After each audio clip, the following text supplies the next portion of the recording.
8 days, $500,000. An international team of specialists armed with diagnostic equipment worth more than most people earn in a lifetime. And Eleanor Chase's Bugatti Chiron Supersport still sat motionless, cold as a museum exhibit that had forgotten it was once a machine built to move.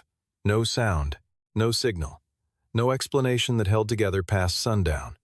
Then Isaac Ward walked in, a man in a faded canvas jacket, calloused hands, driving a pickup truck that looked like it had no business pulling into a $3.9 million dealership. He knelt beside the car, stayed quiet for 3 minutes, then made one move, and the Bugatti roared. What happened in those 5 minutes? The answer will change the way you think about expertise forever. Cherry Creek Boulevard on a Monday morning looked the way money always looks when it is trying not to be obvious about itself. Wide glass facades, polished stone sidewalks, and the particular kind of quiet that only exists in places where things are very expensive. Chase Prestige Motors sat at the corner where the boulevard curved, 12 showrooms spread across 4 states, and the Denver flagship was the crown of all of them. Inside, the floors were Italian marble, the lighting was calibrated to make every curve of every vehicle look like it had been sculpted rather than manufactured, and the staff moved in the careful, unhurried way of people who understood that the clients they served did not appreciate being rushed. On a normal Monday, it was the kind of place that made visitors feel they had stepped into a different category of existence. That Monday was not normal. Eleanor Chase stood at the far end of the main corridor, one hand resting at her side, the other pressed flat against the interior glass wall that separated the showroom from the service garage behind it. Through the glass, visible beneath a protective cover that had not been removed in 8 days, sat her Bugatti Chiron Supersport Midnight Blue, custom-ordered, delivered 8 months earlier after a wait that had stretched across most of a year. She had driven it for 7 of those 8 months with the kind of satisfaction that only comes from owning something exactly the way you imagined it. Then, one morning, she had walked to the garage, put her hand on the door, and found nothing. No response. No sound. The car simply refused to exist as anything other than an object. Eleanor Chase had built Chase Prestige Motors from a single inherited branch office into a 12-location operation with a combined annual turnover that placed her in a bracket of people who no longer discussed money in the same terms as everyone else. She had done it by making decisions faster than her competitors, by reading situations with a clarity that bordered on instinct, and by never, not once in 17 years, allowing a problem to simply wait her out. She was not a woman who stood still in front of glass walls. And yet, there she was, fingers pressed against the pane, watching a covered car that had not moved in 8 days. The men responsible for solving that problem were somewhere behind her, assembling their materials for another morning briefing. Hunter Blake had arrived from Auto Elite International with a team of 4 specialists and a contract worth $500,000. Auto Elite was not a local operation. It was the firm that serviced hypercars for collectors in Abu Dhabi, maintained race-prepared vehicles for clients in Monaco, and had once flown a technician to a private island in the South Pacific to address a single brake calibration issue on a one-of-one commission.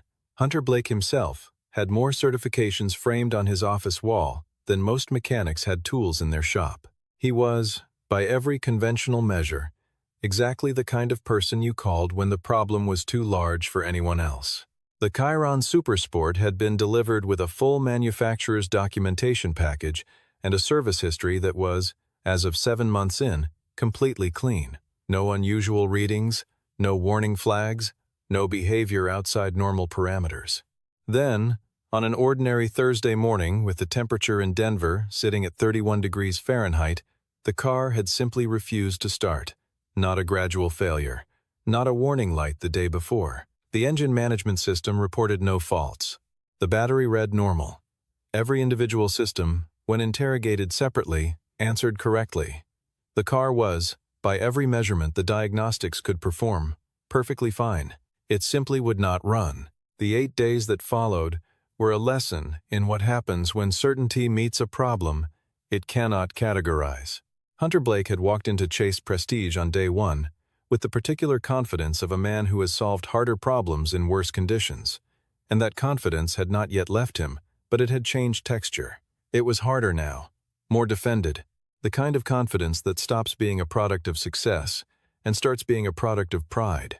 On the first 2 days, the Auto Elite team deployed an Otis E diagnostic system and a specialized CAN bus reader that together represented more computing power than a small engineering department. The result was precise and baffling. No faults recorded anywhere in the system. Every electronic control unit, the engine management, the transmission controller, the battery management system, responded correctly to every query. The car's internal architecture believed it was healthy. The diagnostics agreed, and still the engine would not fire. This was the first signal that whatever was wrong existed below the level that standard diagnostic architecture was designed to reach. Days 3 and 4 brought replacements. The 12-volt auxiliary battery and its management system were swapped out in their entirety, at a parts cost that would have covered a year's salary for most mechanics working in conventional shops. Every relay in the primary power distribution box was pulled, tested, and either cleared or replaced. Nothing changed. Hunter then turned his attention to the firmware layer, the low-level software that governed how the car's systems communicated with one another, and placed an urgent call to a contact at Bugatti's headquarters in Molsheim, France. A firmware update package arrived by courier the following morning. The labor cost of applying it and the consultation fee together came to $47,000. The firmware changed nothing. On day 5, a senior technical advisor from Molsheim joined a 4-hour video consultation from his office in Alsace. He was methodical and careful, and he concluded that the problem might lie in the low-level electrical architecture, and that resolving it would require removing the entire wiring harness for manual inspection. Hunter declined to pursue that path, calculating correctly that the risk of compounding the damage outweighed the likelihood that the harness was the culprit. The consultation cost $38,000 and left the car exactly where it had been.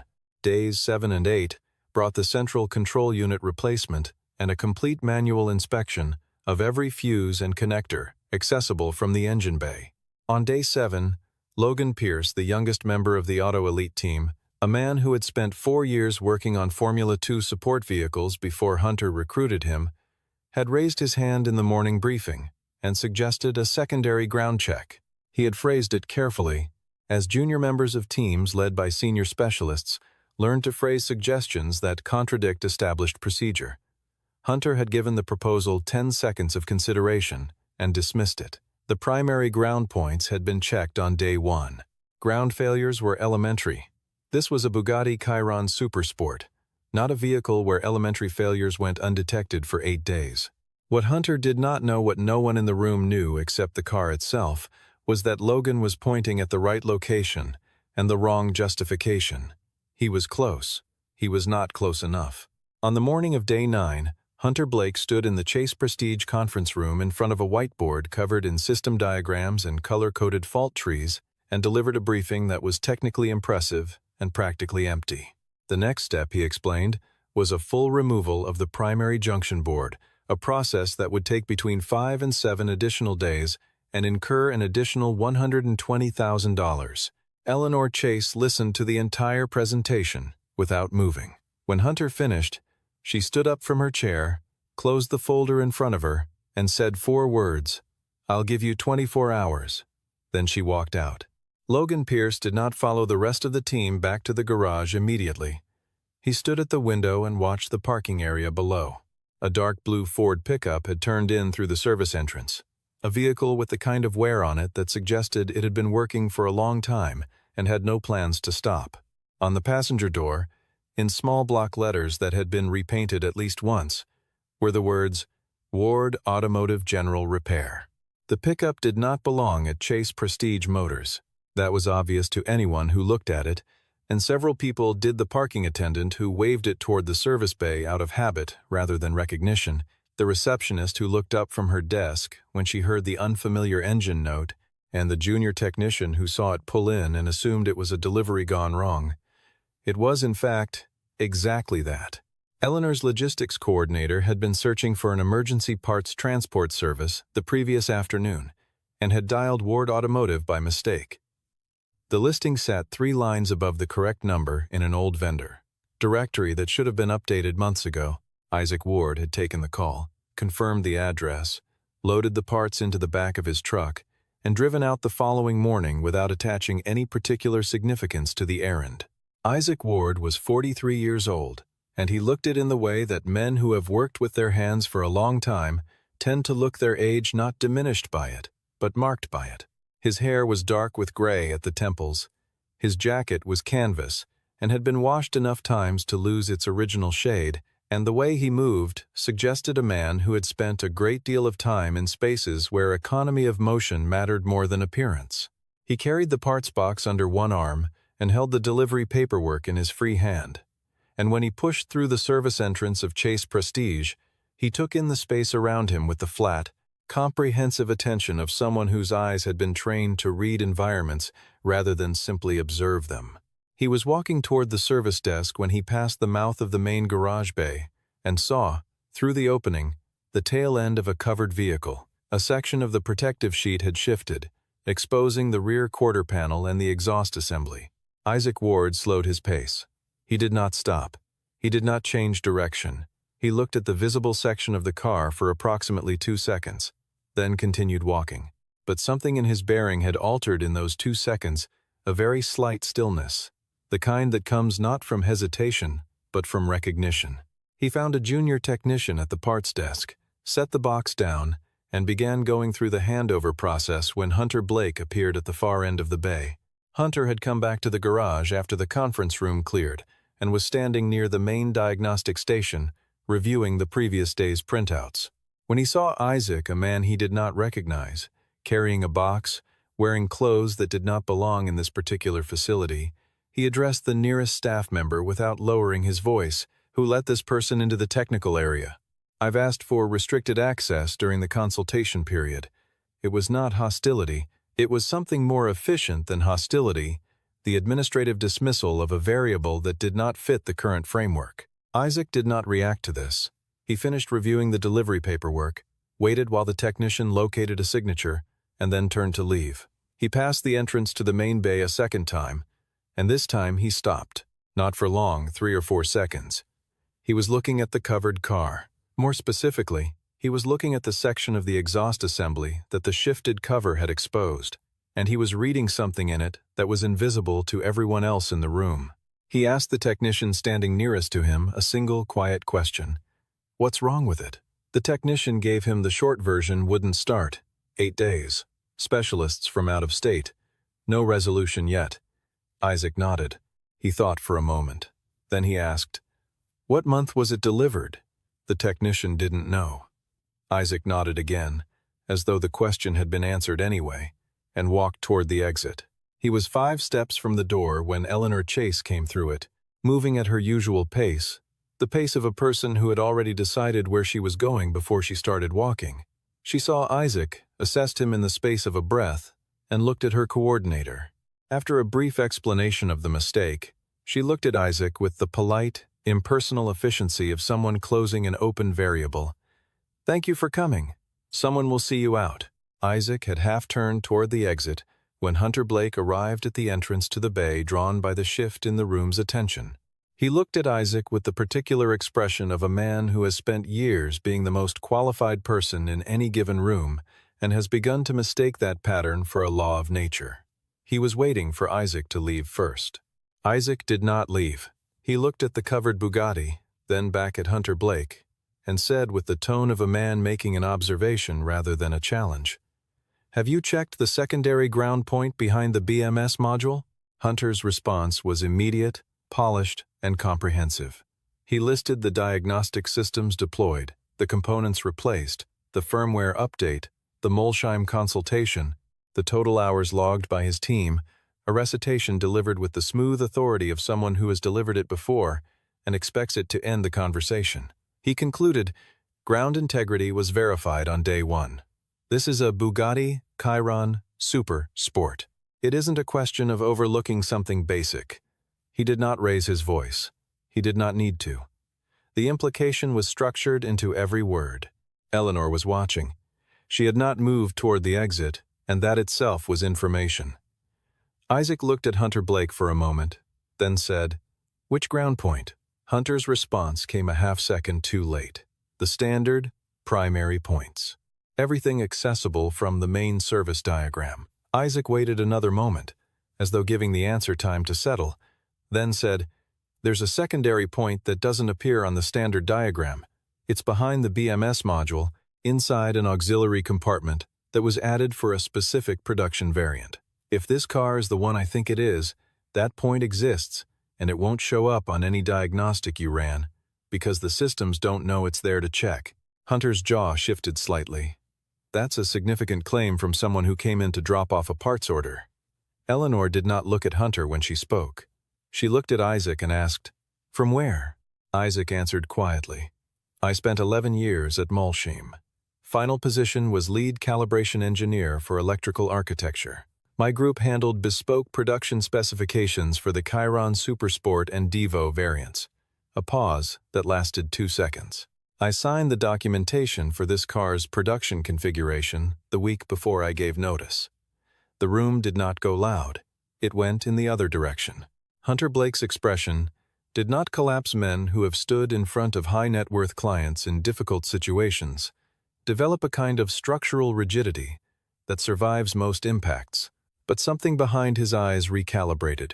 Logan Pierce, who had been standing near the diagnostic station with the careful stillness of a man who has learned to stay invisible during moments of professional tension, slowly set down the papers he had been holding. Eleanor looked at Hunter. Her voice was level. "Did your team check the secondary ground behind the BMS?" Hunter said yes. The word came out smoothly, with the practiced certainty of a man who has spent 8 days defending a process. He had checked the documented ground points. The form said complete. The form was accurate. What the form could not account for was the existence of a component that was not on the form. Isaac said nothing more. He did not press the point. He looked at Eleanor and offered the quietest possible version of a proposal. "I can take a look. It won't take long." Hunter cut in before Eleanor could respond. "Auto Elite cannot accept liability exposure from an uncertified third party working on a vehicle under our active service contract." If something is damaged, Eleanor stopped him with a look that contained no anger and very little warmth. 8 days, she said. $500,000. She looked at Isaac. "What do you need?" Hunter Blake did not leave the garage. He stayed near the diagnostic station, arms crossed at a precise angle, watching with the expression of a man who has moved into a defensive posture so smoothly that he believes no one has noticed. Logan Pierce positioned himself 3 feet to Hunter's left, close enough to observe and far enough to not appear aligned. Isaac Ward asked for a flashlight, a standard digital multimeter, and access to the vehicle. He did not ask for a diagnostic terminal. He did not ask for the service documentation. He did not ask for anything that cost money or took more than 30 seconds to retrieve. Isaac Ward walked around the Bugatti Chiron Supersport once before he touched it. He moved at the pace of a man covering ground he already knows, not inspecting the car the way a stranger would, looking for evidence, but reading it the way someone does when they are remembering rather than discovering. His right hand came to rest briefly on the car's flank at a point just behind the rear wheel arch, and then again near the base of the windshield pillar. Both touches were light. Both lasted less than 2 seconds, and neither had any mechanical purpose that anyone in the garage could have articulated. Logan Pierce watched both of them. Isaac asked Logan a question, directing it at him rather than Hunter, without appearing to make a deliberate choice. "The 12-volt auxiliary battery, which supplier?" Logan told him. Isaac nodded. Not in satisfaction, but in the way a person does when incoming information confirms a prior calculation. He crouched beside the rear section of the car, shone the flashlight along the lower edge of the body panel, then straightened and moved to the driver's side rear corner. He stood there for a moment, not moving, the flashlight held loosely at his side. Then he said, "I need the auxiliary compartment opened. Driver's side, rear of the primary engine bay, recessed panel." Hunter Blake stepped forward. "That location isn't marked on the Chiron standard service documentation." Isaac looked at him with the even, non-confrontational expression of a man who is simply going to continue doing what he is doing. "I know. The compartment was added in a bespoke electrical configuration that applies to a specific order window. This car is from that window. He paused. I know it's there because I designed the specification that put it there. Logan Pierce moved to the rear of the vehicle without looking at Hunter for approval. He found the recessed latch on his second pass and pressed it. A panel clicked open, hinged from the bottom. Inside was a wiring cluster that appeared, at first glance, completely ordinary. The insulation was intact. The connectors showed no corrosion, no heat discoloration, no physical damage of any kind.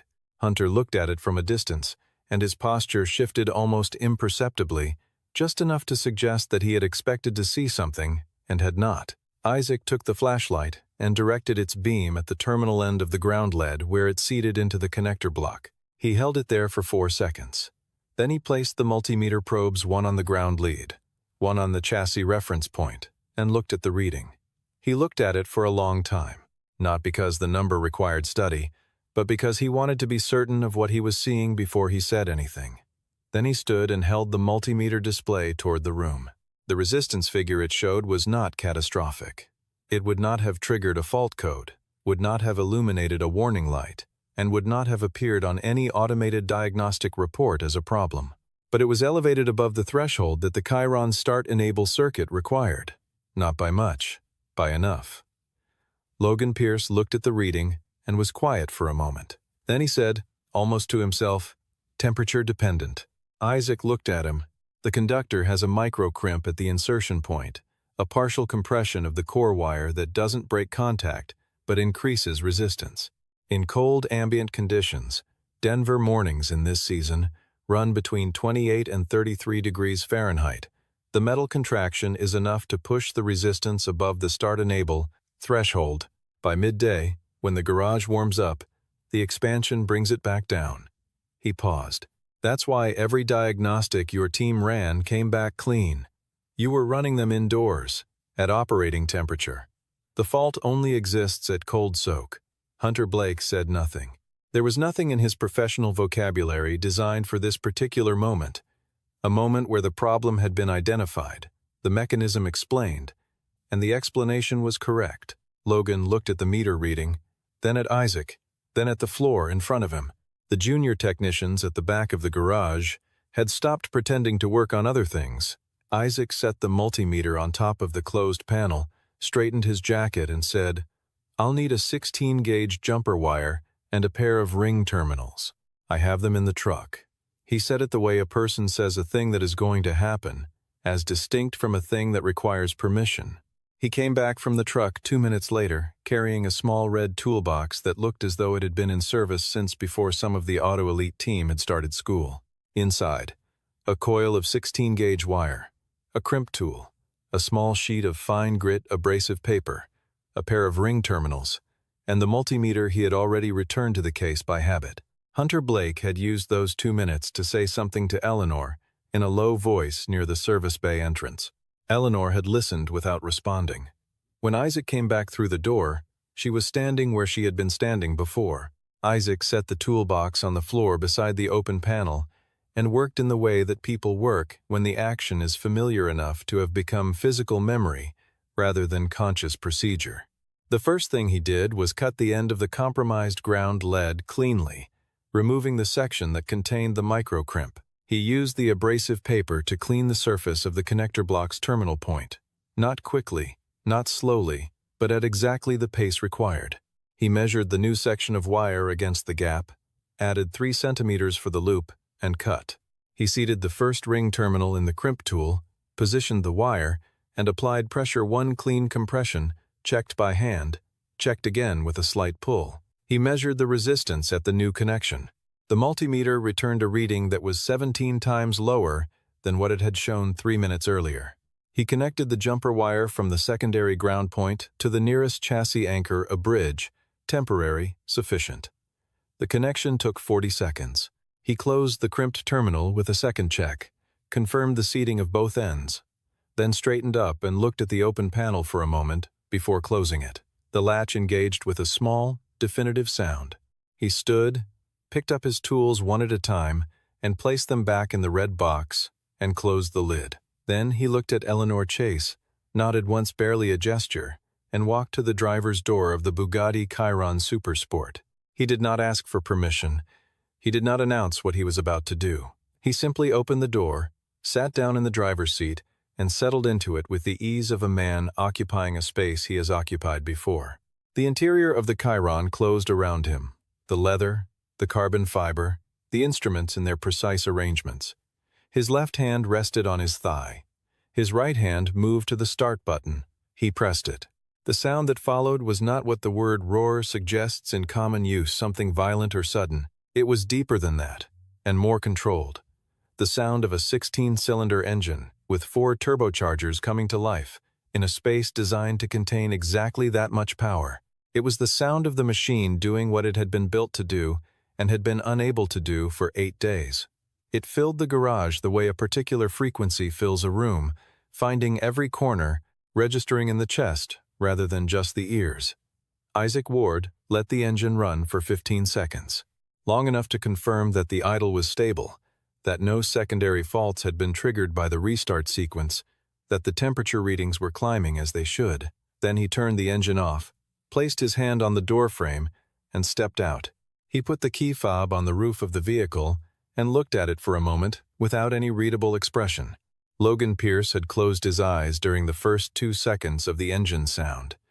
When he opened them, he looked at the car for a long moment, then looked at Isaac. He did not say anything. There was nothing to say that the sound had not already said. The junior technicians at the back of the bay were not pretending to work anymore, they were simply standing there. Hunter Blake stood near the diagnostic station, arms no longer crossed, hands at his sides, his face arranged in an expression of careful neutrality that required visible effort to maintain. Eleanor Chase had not moved. She was looking at the Bugatti, and for the first time in 8 days, she looked like a person who was not waiting for something. Eleanor Chase did not ask how he had done it. She asked who he was. The distinction was, for anyone who knew her, significant. She was not interested in the method. She was interested in the source. Isaac answered the way he answered most questions briefly, with no material left over. Isaac Ward. I run a shop in Lakewood. Eleanor did not look away. Before that, he kept his eyes on the car. 11 years. In Mulsheim. Final position was lead calibration engineer for electrical architecture. My group handled bespoke production specifications for Chiron, Supersport, and Devo variants. A pause that lasted 2 seconds.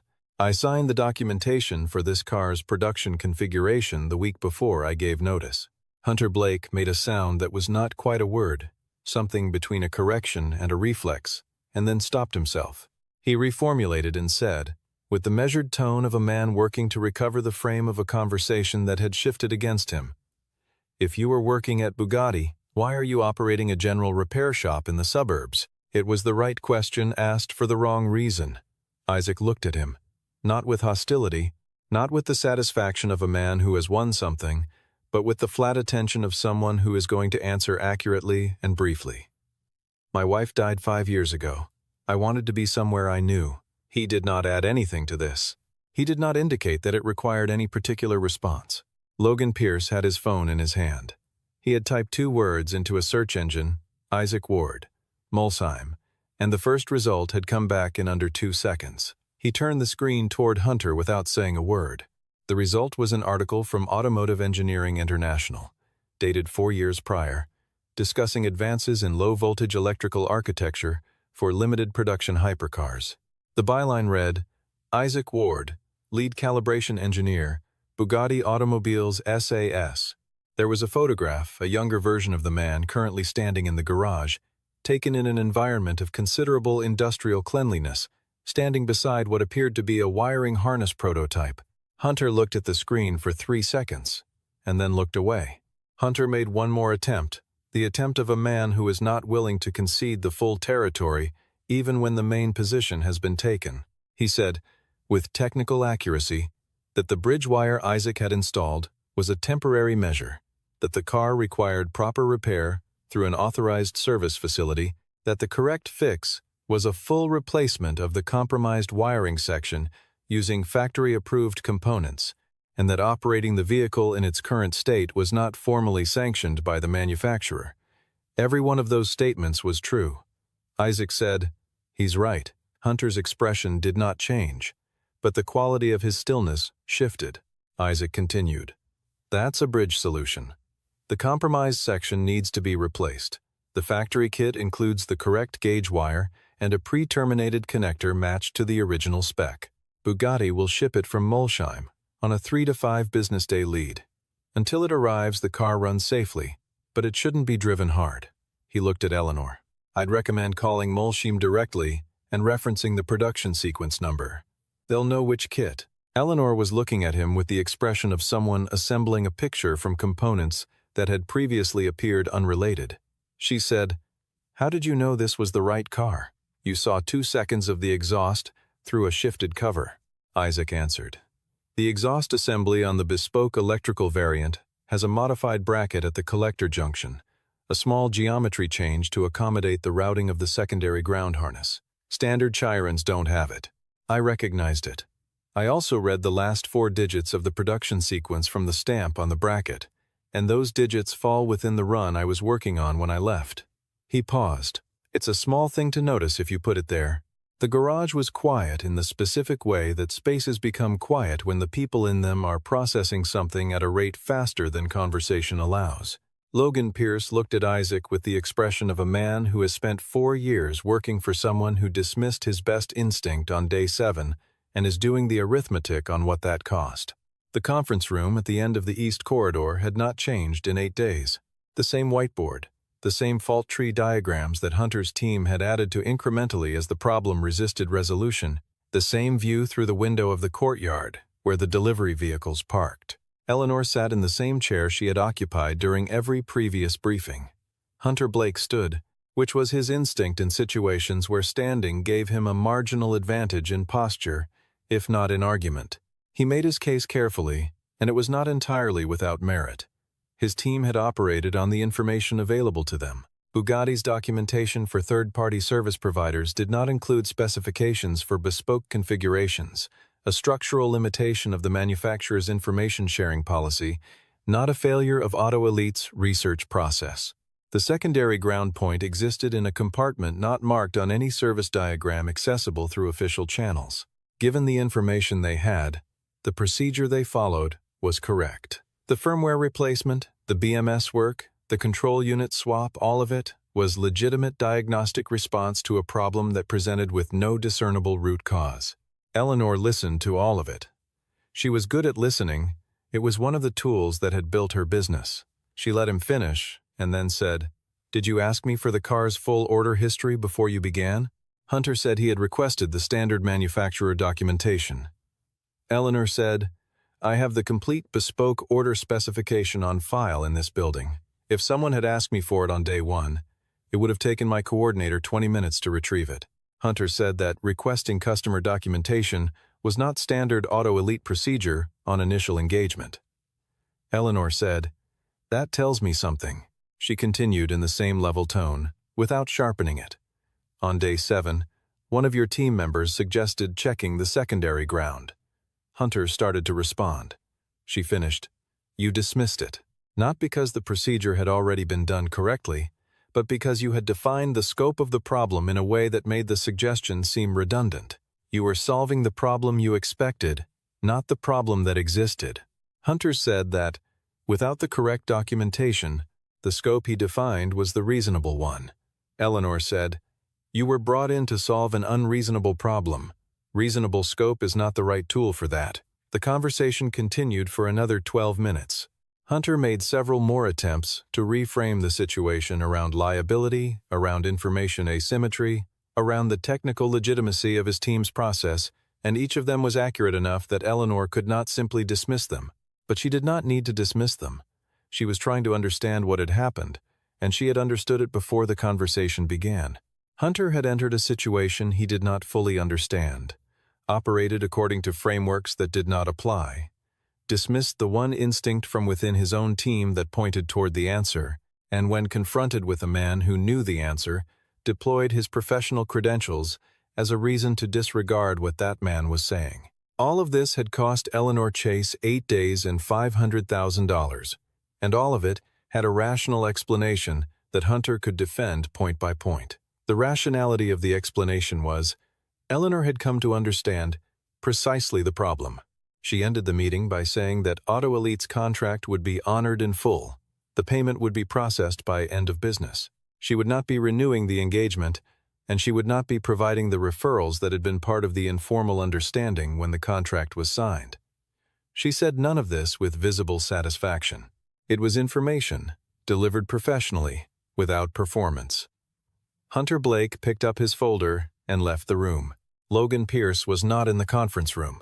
He had made a choice, around the time the meeting began, about where he wanted to be, and it was not in a room where he would be required to stand behind a position he no longer believed in. He was in the garage, sitting on the metal bench along the far wall. Isaac Ward was still there, leaning against the workbench near the closed auxiliary panel, looking at nothing in particular. Logan sat for a moment, then said, "Why didn't you say who you were when you first came in?" Isaac looked at the floor, then at the car. "If I'd introduced myself, the first question would have been why I'm running a parts delivery service in Lakewood instead of working at Molsheim. I don't have an answer for that question that I'm interested in giving to strangers." Logan thought about this, but if you'd stayed quiet, the car would still be dead. Isaac nodded slowly. "That's why I didn't stay completely quiet." Logan was quiet for a moment. Then, "How long had you known what was wrong?" Isaac didn't answer immediately. He looked at the car at the place where the auxiliary panel sat, closed now, looking exactly like the surrounding bodywork to anyone who didn't know what to look for. "When I saw the bracket on the exhaust, maybe 30 seconds after that." Logan absorbed this. He looked at the Chiron, then back at Isaac. "And you still almost walked out the door." Isaac said, "I was going to leave a note at the front desk on my way out. Didn't seem like my business until it seemed like it was." Eleanor Chase came into the garage from the side corridor. She walked at her normal pace and stopped 10 feet from Isaac, which was a precise distance close enough for conversation, far enough to keep the exchange something other than intimate. She looked at him and said, "What's your rate?" Isaac shook his head, a small motion, without drama. "I was here to deliver parts. The delivery's been signed off." Eleanor said, "That's not what I'm asking about." Isaac looked at her for a moment. "You don't owe me anything for this." Eleanor said, "I know I don't. That's not the question either." Isaac looked at the car. Then he said, "The car's going to need the factory kit when it arrives from Molsheim. Whoever does the install should know exactly where the secondary point terminates and what torque spec applies to the connector block. It's not in the documentation." He paused. "I know the spec." Eleanor held his gaze for a moment. "I'd like you to be here when the kit arrives." Isaac said, "I can do that." Eleanor said, "I'll send the contract to whatever address is on your delivery paperwork." It was not a question. It was Eleanor Chase doing what she did, converting a variable into a settled matter before anyone had time to reopen it. She did not say thank you immediately. The words came only when she was 2 steps from the exit, spoken without turning around, at a volume that was for him and not for the room. 8 days ago, if you had come through the front door instead of the service entrance, I would have asked you to leave within 30 seconds. She stopped, but did not turn. "I want you to know that I know that." Then she went back inside. Isaac Ward stood in the empty bay for a moment.